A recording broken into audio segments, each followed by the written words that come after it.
We don't need these vibes. We were never your stereotype. You never hold us down, never turn us around.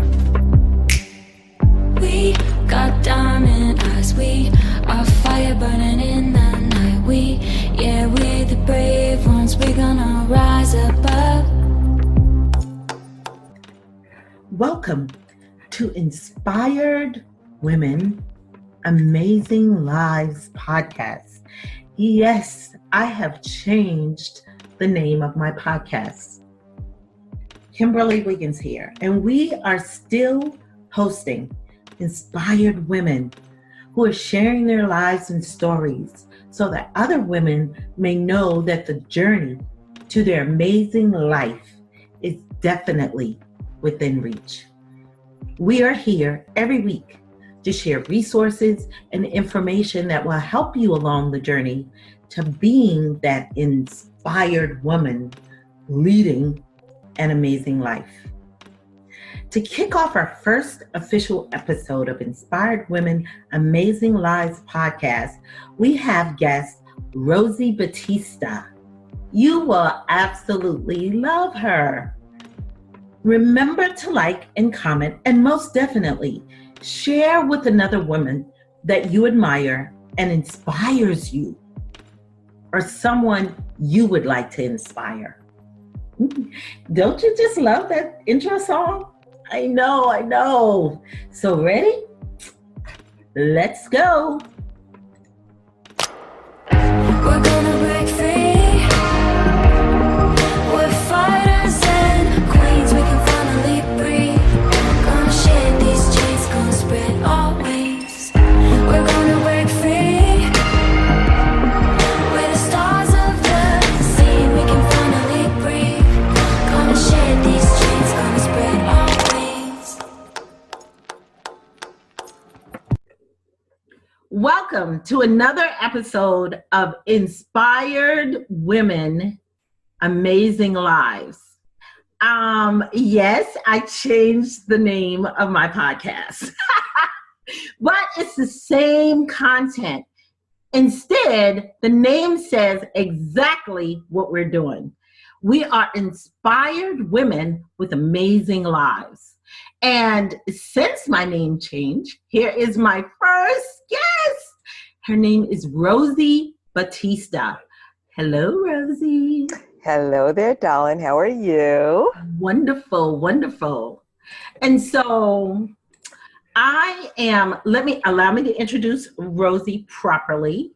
Rosie is a life and business enhancer. I love that. She's the author of Sleeping Naked After 40. I can't wait to talk about this.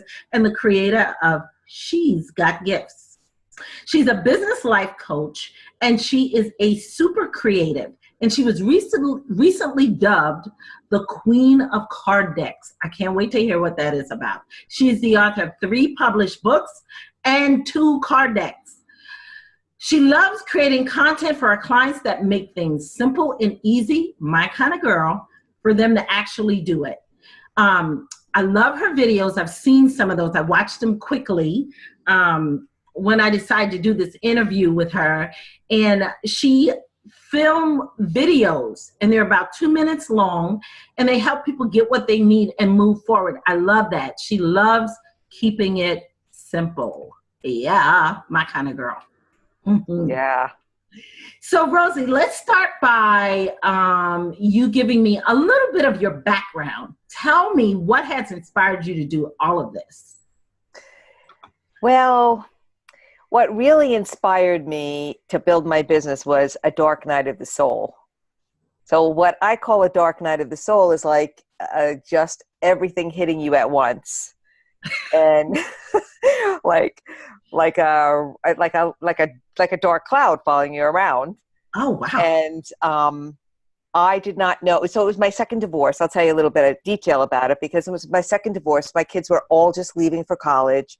I was losing my house. Really, I lost my job because with the divorce, I used to work for my husband. So with the divorce, I lost my job. So I pretty much was like devastated in most areas. And the only thing, I mean, I have this vision of myself because it feels like I still feel it today, how it happened. Like I was kind of on the floor just sobbing, saying, what am I going to do? And I got this inspiration, like you say, inspiration to enter a bodybuilding competition, which, right. And I was 49 and a half at the time. And also in that little dark night of the soul was like I had suffered with an eating disorder for most of my life, but like a kind of quiet secret one, like, you know, and like a binge eating type of thing that was. Mm-hmm. And so I was like 30 something pounds overweight, and my eating disorder had really kicked in with all this stuff going on. And so that was what I got to do. And I'm like, So I was like super excited about it. But when I started to tell people, they tried to talk me out of it. Like, are you crazy? How could you even do that at that age? You know, and yeah, it was kind of crazy. And then I kind of talked myself out of it, but not for that long because I just kept on talking about it. Uh-huh. And, it was my son who said, Mom, I mean, enough with you already. If you're going to do it, or else stop talking about it, which is great advice, right? Right. So I just decided that's what I was going to do. And that's what I did. So for a month after my 50th birthday, stood on stage in a little bling bikini with a whole bunch of people judging my body. And it was really pretty amazing. Because on that stage at that moment, I had this feeling come to me like everything you needed is already inside you. And it always was. And I'm like, oh my God, I've got to share this with everyone, that everything they need is inside of them too. So that's kind of the story. That is amazing. Oh, wow. Yeah. So much there. So much. Right. So I can really relate to that whole story in a way, because about 3 years ago, I had some friends that were pushing me to do a competition, a bodybuilding competition. But I was so afraid. I was afraid of everything, Rosie. I was afraid of a little bikini. I was afraid of people watching me. I was afraid of my trainer was telling me what he had to put me through to get there. I was afraid of all of it. I was like, no, I can't do this. And I didn't do it. So I so commend you for just saying what the heck. And it's interesting because I think that part of me had always kind of was very intrigued by it. And my dad, when I was my parents were young when I was born. So when I started to really think back about where it first really started, my dad used to lift weights before anyone was doing it. It's like in the Jack LaLanne time. Yeah. And I would be just this little girl hanging out with him and his friends while he was just lifting weights. And the sound of the weights like hitting the ground always kind of like intrigued me. So I guess I was pulled to do something else really outside my comfort zone, but just still, you know, it had been in my psyche at some point or whatever. But I love that you said you were afraid, because after the competition, I came up with three core principles that I said, oh my God, these are the principles I use to get through the competition. Mm-hmm. And one of them is be less interested in why you can't. Because when I was trying to talk myself out of it, and halfway through, I was like, I don't think I could finish. I don't think I could do this. I said, you know what? You have to be less interested in the reasons you can't do it. I'm writing that down. Yeah. Go ahead. Yeah. Yes. I love that. I love that. Now, so was this kind of like the inspiration for all of this, sleeping naked after 40? Yeah, it actually was like the birth of my business. So that name, Sleeping Naked After 40, kind of popped into my head as I was driving one day. You know, when those great ideas just go, oh my God, you have to pull over or talk into your phone or something, right, to capture it. But and I was thinking like, wow, how great would it feel if I could just feel comfortable in my body enough to be naked? Because I was always so uncomfortable in my body. So that's kind of how, I got that name, and it meant so many things, and it keeps on meaning different things as I more from,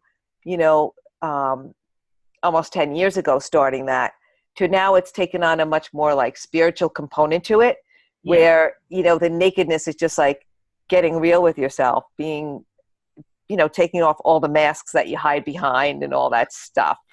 Yes. Right. That is really nice. Yeah. All right. So many questions. Yeah. So when you, on your website, I saw on your website, you talked about the sleeping naked after 40 lifestyle. Tell us about Yeah. what the lifestyle is all about. I so love that. So tell me about that. So the lifestyle is about excellent nutrition, extreme self-love, and extraordinary care.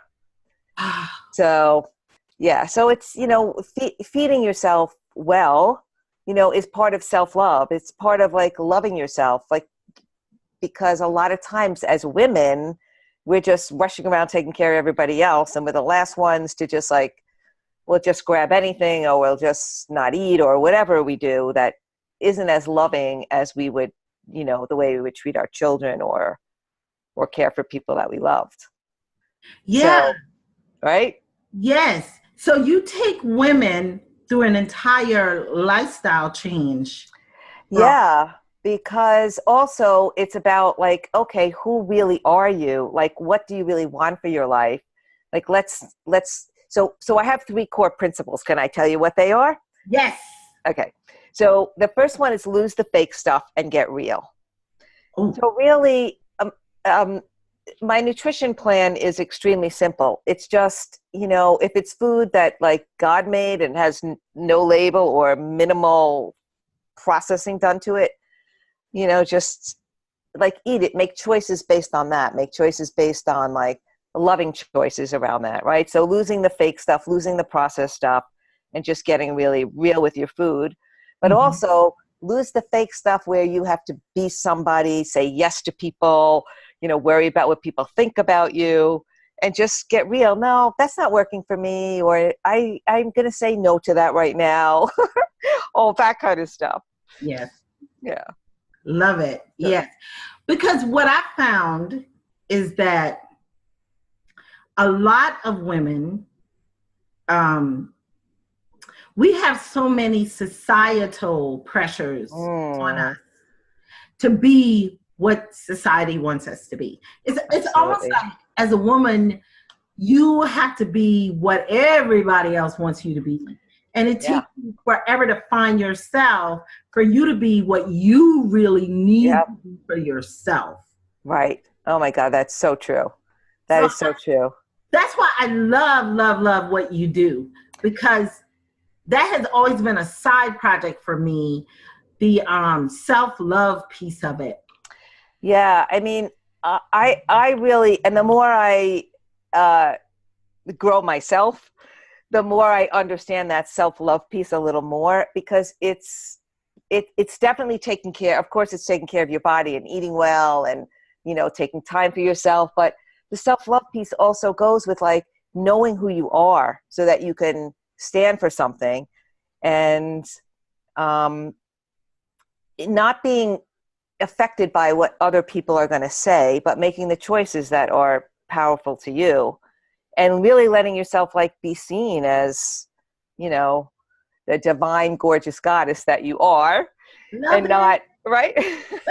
and not like saying, oh my God, what are people going to think? Or maybe I need to do this job, or I need to have this much money, or I need to dress this way because people will think this or that. And, who cares? Right. And, for me, it took me a long time to get there, but maybe about 5 years ago, I got to the point where I just let go of what people thought about me. Yeah, that's so freeing. Isn't it freeing? Oh my God, it's so good. Congratulations. I know. I mean, it's just, it feels so good. And Right. it not only extends, you know, with just people I don't know, but even people I know, like my family and everybody. It's like, I mean, I think that's worse with the people you know too, right? Because, yeah, it's yeah, like, yeah, that's the thing. I mean, I guess it's also that we want to be, you know, we all are wanting to be loved and appreciated, but we think that it has to be the other people that, like, we're looking outside for that love when really it's our own inner game, right? yes. That's a Yeah. good way. That's Yeah. that. Yeah. We are always looking for that approval and validation and love from someone outside of us. Right. Yeah. Right. So I love that. So how do you take, tell me the kind of things you do with your clients that help them, just so my audience will definitely know exactly what Rosie does with her clients that help them get to this point. Yeah. So basically, I dig in. So that's where you dig in for all the gems and the gold of, like, when someone will say to me something that's so clear to me, like, oh, I could never do that. Mm, So I'm like, oh, that's, interesting, but why not? And kind of breaking down, like, where they learn that. And I think you said it before, the societal things we learn, like, we build a belief system that we learn from our parents, then school, right, our teachers, and just what our friends say, what our friends' parents say, when the way we're supposed to be in the world, what kind of job we're supposed to get, how much money, how we're supposed to look. Just turn on TV and then you know how you're supposed to look. yes. So we build up a whole belief system that, oh, well, that's for other people, that's not for me, or I could never do that. And we just believe that, and that's our foundation for building everything. Yes. It's that, oh, we're not worthy or we're not enough. And Mhm. because we were taught that. So an example would be, like, for myself, when I started to dig in for myself, I just remember one time, we always have that one time, and I'm not blaming my mother, but Mm-hmm. There it's the you way go. I heard it. It's the way I took it. Mhm. Just to be quiet, be a good little girl, shut up and don't say anything. And so then it took me a really long time to even find my voice, to think that I had something important enough to say. Yep. So, and I'm sure you could think about that for yourself, like that one time that someone said something that stuck with you from when we were little. Yes, Right. absolutely. And it took Right. me a lifetime and a lot of work. Yeah. We're like an onion. We peel away that layer, then you're like, oh crap, there's another layer I have to take away to Yes. get down, and I think that we can always keep doing that inner work, where we say, and that's the thing that I would do with my clients, is keep on digging and keep on questioning. Like, I really ask them to question everything. Know why you do things. Don't just do things because, oh no, well, my mother, made the soup that way. Right. But that's because she had a little pot, and now you have a big pot. You're still making the soup the same way, right? So just things like that. Question, why am I doing this? Oh, as long as you know the reason and you have a reason, then that's all that matters. But you need to know why you do things. And I think, Rosie, that's a huge nugget there. It's the Yeah, questioning. right, I think we are so programmed to not question ourselves. right, We right. just Well, want to do. yeah, and I think because we're always so on autopilot and everything's coming so quick, we have so many things to do. I mean, Yes. extra things to do now because we have to go and check Facebook out and all that other stuff, right? Yes. And so when do people sit and question? You run into the bed at night, you wake up and you start running in your day. And I feel like even as an entrepreneur, there's that. Even though I think entrepreneurship is freedom, you still, if you're not careful, you can Mm-hmm. get so swept up in having to do so much Right. and never Absolutely. taking right. Yeah. I mean, we are on, you know, I think we've had this conversation, especially in one of Kelly's groups before, where we've talked about grinding. Oh, Yeah. now when I first became an entrepreneur, I loved that word grinding because it felt Mm. empowering for me. It Oh, felt like that's I was interesting. really doing something. Right. But as I moved along in that process, grinding felt so overwhelming to me because it felt Right. like, oh my gosh, I'm grinding all the time. Yeah. Yeah. No time for Right. me, just grinding. And one of the things that I've learned that I'd like to share is that I noticed myself like, pushing, and then nothing would come. And then all of a sudden, like I wrote one of my decks of cards in 2 hours on an airplane because I just let them flow through me, and and that was all I had to do. I didn't even have to work to have them. And that was actually the other deck too. It just like all of a sudden it was just downloaded to me is what I call it. It was like my divine download, and I just wrote it down. I'm like, oh my God, this is perfect. But it came when I allowed myself just to stop pushing and let it just flow.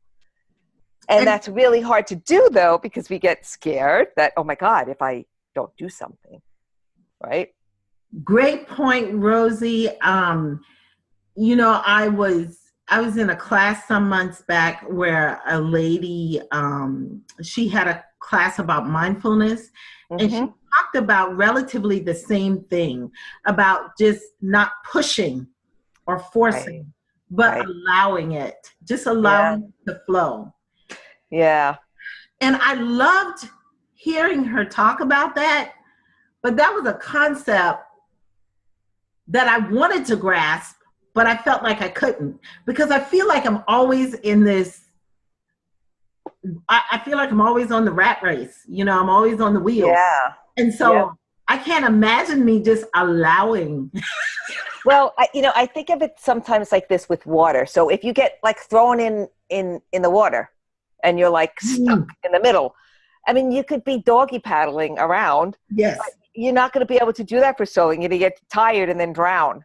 And so, but you could just lay back and float, and you'll probably float to the edge and be able to grab it. So it's like, if we and especially as women, we're supposed to be flowing, you know, and we're not supposed to be like, you know, pushing against stuff and fighting and clawing and all that. It's just, you know, grace and ease, I like to think, you know. Oh my gosh. Those are my words. I think you got great words. I don't think I know how to do it. Grace and ease. Yeah. And I think that it's an art and a practice, right? I think we just constantly keep working it and trusting that that's how it's supposed to go. And I like to practice a little with myself and say, okay, you know what? Nothing's coming to me for this article. I'm just gonna do something fun. And then all of a sudden, oh my God, I have to go grab my pencil, or I use my phone a lot where I'll just go talking into the notes. But it happens when I'm not, like, even if I'm at the gym, I get so much inspiration just being at the gym and not like working hard on anything. Yeah. So it's a different concept because we're not taught that. It's like a relearning of like, it's okay not to be doing, like you said, all the time. Yes. It is a different concept, and it's something, I think if we're just allowing it to happen and just expect it and just be ready for it. Right. And that's where the trust and the faith comes in, that it's always going to be provided to you. Like what I heard this one time, and I started to really go back and think about, and I'll have my clients do this too. Where's the evidence of every single time you were worried about something or really trying something that it didn't work out? Like, it's always worked out for you, right? Yes. So there's never been a time where you didn't have what you needed, you know, or you wouldn't be here. You always have what you need. And so it's just trusting that. Are so right. Because I will spaz out about something. And then it will work itself out. And I will always say, universe, why couldn't you tell me this was going to work out 3 days ago? Right. but it doesn't always happen on our time, right? Because we No. have whatever lessons we have to learn. But I think the more evidence we have for that every single time, and I think that's such a great thing to go back to in your life and say, oh my God, when I thought this was going to be such a catastrophe, there was always something there that was, like the silver lining in everything. There's always like, wow, we can come out. We're fine. We're cared for, and we're loved, and we're taken care of, right? Yes, very true. So tell me, Rosie, about this new edition. She's Got Gifts. Ooh, I like that. Tell me about. Well, the thing is, so for many years of clients, for some reason, I would always attract the woman that really wanted to do something other than what she was doing. Mm-hmm. And they would be almost sick and depressed and on the verge of going to a doctor when they came to me to get some antidepressant or something. But really, as we untangled what was going on in their lives, it's because they were in like a miserable job situation or doing something that they hated and just had this calling to do something else, but never even dawned on them that they could actually do this other thing, like that it would be okay Mm-hmm. to make the change. So it just always was my, I don't know, that was just always how they showed up. And I was always like pulled out of them. Well, what is it that you want if you could have whatever you wanted and nothing mattered and you can just have it, and make them actually think about it. And what would a perfect day look like to you? Like, do you want to get up and get dressed and take the train to New York? Or do you want to stay in your yoga pants all day? Or, how do you want your life to look like? And then how could you, we could always change, like, as long as we think about it, like, Mm-hmm. what could be possible, right? If we even allowed ourselves to go there and question again, what is it that we really want? So everyone has a gift, and you cannot keep it to yourself. It's just not the way it's supposed to go. Right. You have to go out there, and this is what you teach with people, right? Like leadership, and get out there and Mm-hmm. with your brilliance. Yeah. So it's like you have a gift. Every single one of us has a different one, and we're meant to share it. And that's how we light the world up, when we share our gifts. Yes. So now, are you using, you talked about the card decks. Are you using the card decks? What's that? So I have 2 card decks. One is 40 Days of Self-Love. So each card has a little tiny thing that you would do every day. And then I ask you to write down how it feels to do that thing. It might be something as simple as like, smile at a stranger today. Because again, it's just getting present and doing something that makes you feel good and someone else feel good. Yes. And then it might be add a little more greens to your meal, like make a salad to your meal, like make sure one of your meals includes greens. And then the other deck is my I am power connectors. And so they're just, I am whatever. I am powerful. I am calm. I am peaceful. There's 56 cards. And then on the back, I have like a mantra and a prayer. So that, again, it's being mindful of like, okay, how can I feel today? What's the way I want to feel today? And what I like about the cards is I can go and I can talk about something simple in a Facebook Live, or just pulling a card with my client and saying, what does this card mean for you today? And how could you, if calm is your word, how could you bring calm to every situation in your day today? Nice. Yeah. Nice. And so now you've written a book on with the same title as Sleeping Naked After. Yeah. Mm-hmm. Yep. You've written that book. Oh, wow. Yep. That is the guidebook to extreme self-love and extraordinary care. And then I have Cooking Naked After 40, which is the cookbook. And I have, and I have, and I have The Naked Truth, which is a journal, which asks some, little questions and asks you to journal. I want to know if you have this experience. Very few of my clients, like almost zilcho, when if I say, oh, how about journaling? They do not want to journal. Oh. Right? Rosie, but that is so me. I do not want to journal. And let me tell you why. Yeah, I would like to know why, because I could talk you out of it Well, or into it. well, okay. I feel like I've got so many thoughts running around in my head, but they're That's why you want to write them down, darling, so they're not in your head. I don't want anybody else to see them. I see. That's exactly what people say. So They're my I think you got to get a little lockbox and stick it in. So I used to have that fear, and there's like my earlier journals, I was very cautious. And then I started to be like, you know what? I don't care.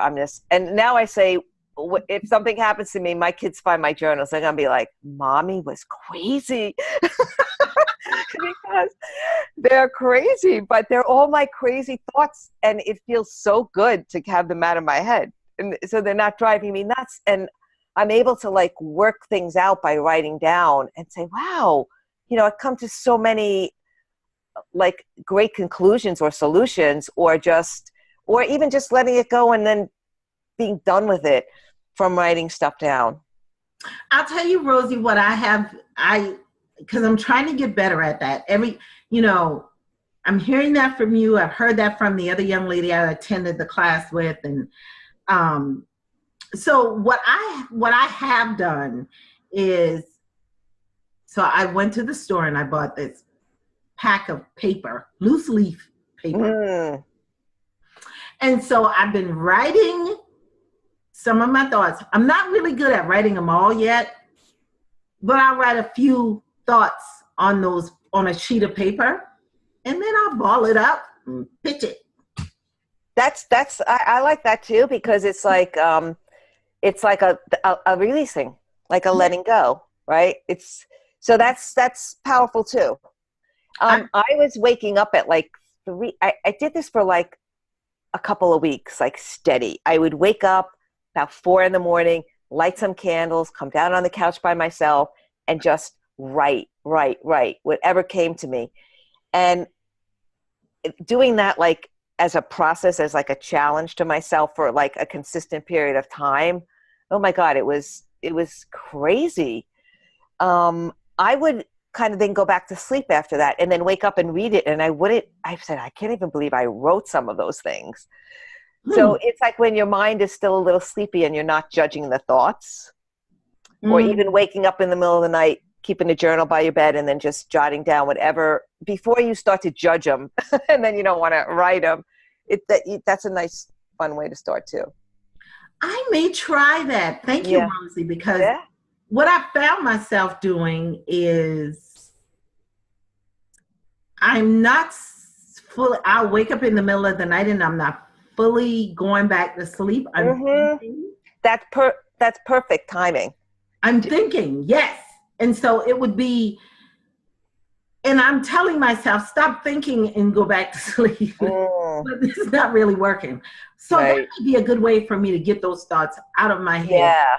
Yeah. I mean, the thing is, if we go to bed with all that stuff in our head, it's like, well, I mean, we're crazy, everybody. But we have so many.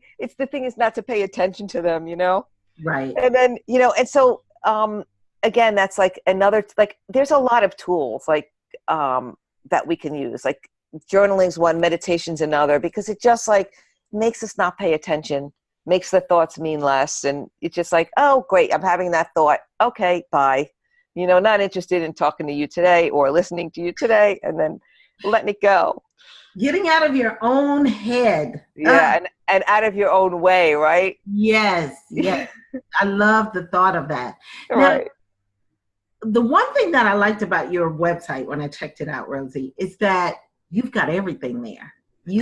I've got a lot of stuff there. Yes. I love it. Love it. Don't think it's got everything, but it's simple. Okay, well, thank you, because I'm like, oh my God, I think I should redo my website. You know how we do that, right? I'm like, oh, it has too much stuff. Oh, I love it. I mean, everything's easy to find. There was, you've got Rosie TV. I love those 2-minute spots. And then you make them so entertaining. Thank you. Thank you. That's one of my favorite things to do, the videos. Yes. I like it. I can tell. And they're really, really helpful. I mean, it's not no fluff. it's just, Yeah. Well, my boyfriend was calling me like a short order cook. Like because I'm quick, even in the kitchen, but even with what I have to say. And even to a client, I'm not always so like gentle. It's just like, bam. yeah. But like to the point, like, all right, we don't have to like have so much nonsense. Just like, okay, straight to the point kind of thing. Right. Yes. So, yeah. And I think more people need that, because a lot of times people tiptoe around us and they only tell us really what we want to hear. Yeah. And that's a good doesn't point. really help. Not really. Not if you really want to make changes. Yeah. Right. Yeah, so I want my audience to be able to go to rosiebattista.com. Right. I will put that on my podcast page for her podcast. Perfect. You see that she has got the Rosie TV with your tips that really help. She has got recipes on there. Ooh, my recipes are I love my recipes. They're super special because I was very obsessed with being able to have cake without any sugar in it. So I have cookies and I have pies and cakes that like minimal ingredients and minimal sugar. So they're super cool. Yes. Yeah. And I'm excited about that because I saw that and I ditched sugar at one point and then I'm back. I know. It's one of those things. It comes and gets you. It taps you on the shoulder and says, come on. Yeah. Yeah. So I love that. Now, you got that name, the Queen of Card Decks. How'd you get that name? Well, just because I was always using my cards, and then people started to ask me, can you show me how to do it or make them for me? I just finished making for someone she does 3 things. She does chakra balance, numerology, cosmic energy, forecast card deck. So it was all those things in one card deck, and wow. we put them in a little velvet pouch, and she's teaching courses around her cards. So I just got obsessed with cards and found out everything I could about them, how to make them different ways. And I also think of information in card deck style, in the small little snippets of really, golden nuggets. Wow. So, yeah. All right. And so you've got a free gift for the audience. Tell us about that. There's a meditation gift. Yeah, the free gift is a self-love meditation. Mm-hmm. So again, it's just maybe 10 minutes long, and you just close your eyes and listen to the guided meditation about self-love.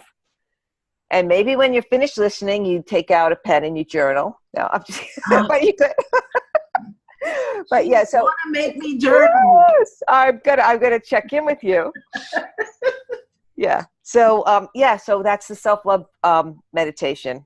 Very nice. Yes. And I will have that posted on that page as well, so you can download that. Perfect. Get that MP3 and be able to actually use it. I'm going to do that myself.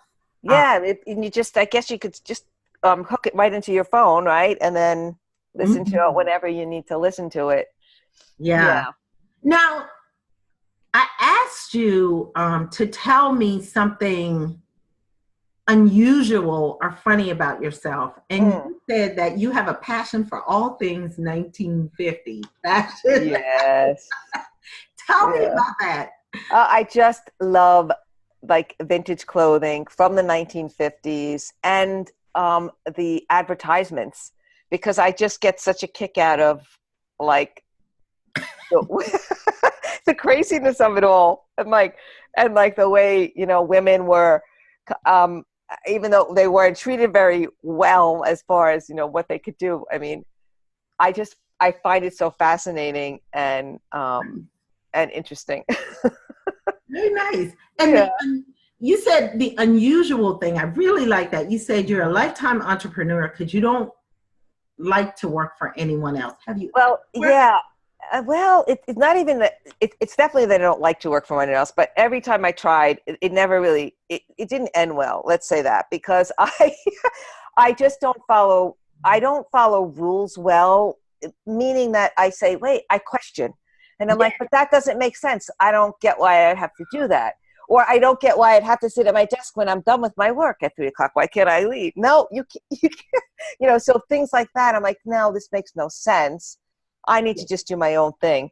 So I've had many business, from hat making business to designing a clothing line to the coaching and painting murals on walls and calligraphy for weddings. I've done a lot of different things. Nice. But always just wanting to love what I did, like feel just so excited to be doing what I was doing. I want that always to be the feeling in my life. If it starts to feel like work, then I'm not really that interested. Right. I get that feeling too, Rosie. Yeah. I'm not interested in anything that feels like work. But one of the things, and I do want the women in my audience to really hear this. Rosie said she wants to really do what she loves. Yeah. And the feeling, what's that feeling like, Rosie, when you are just doing what you love to do? I mean, that to me is the ultimate freedom.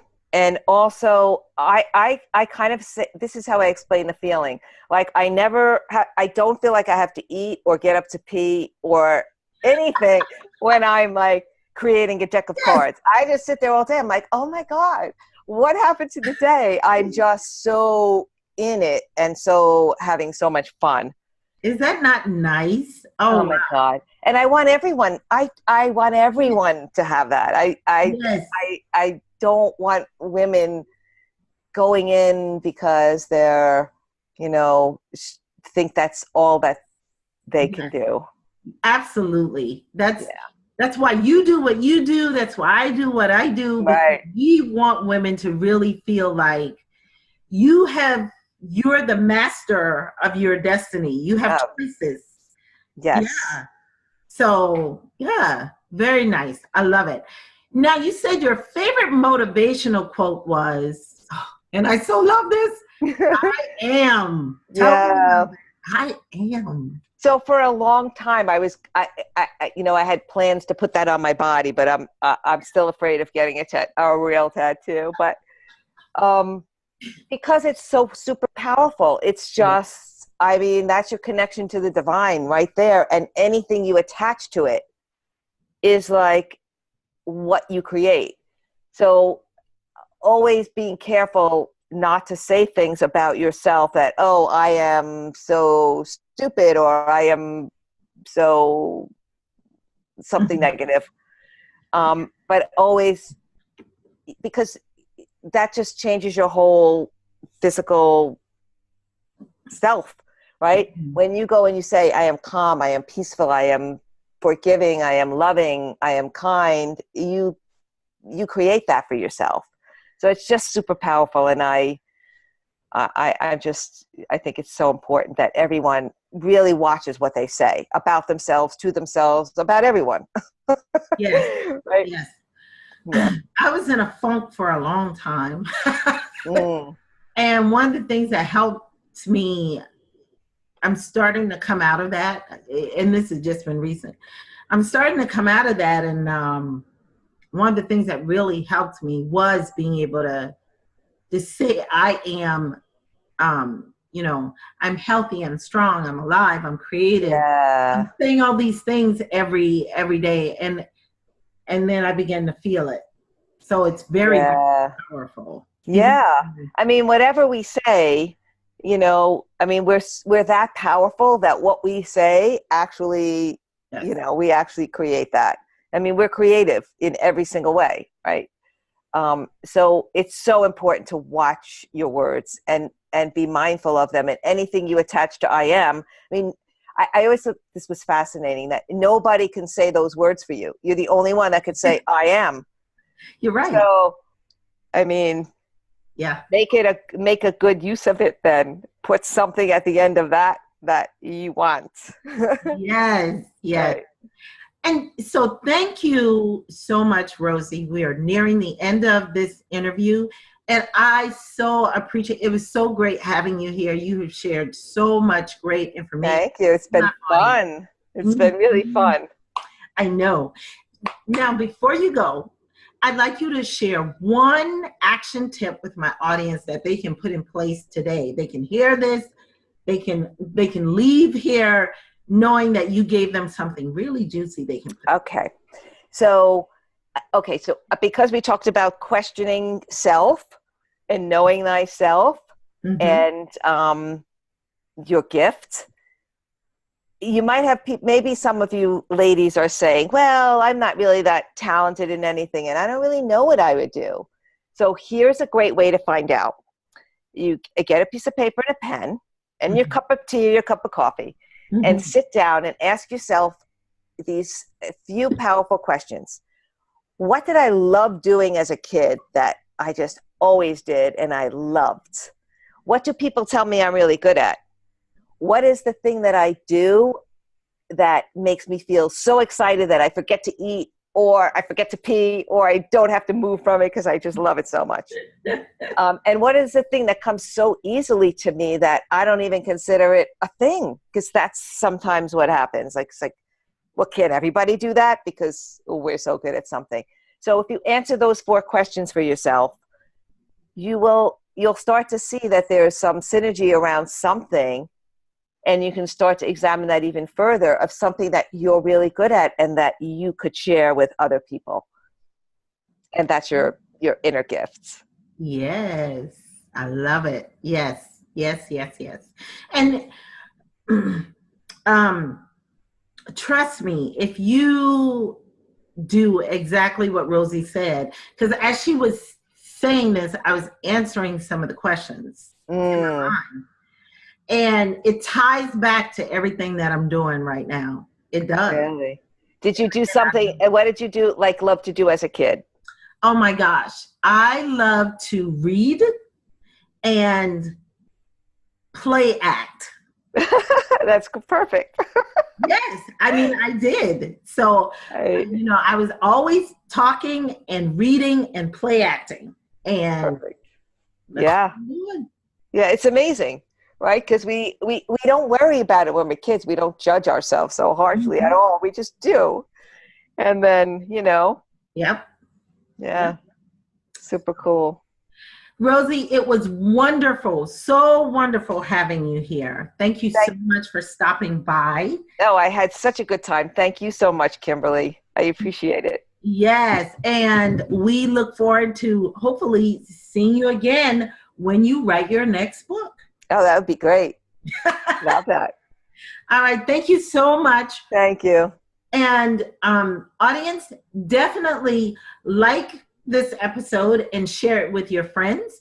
And until the next episode of Inspired Women, Amazing Lives, we'll see you soon. Bye.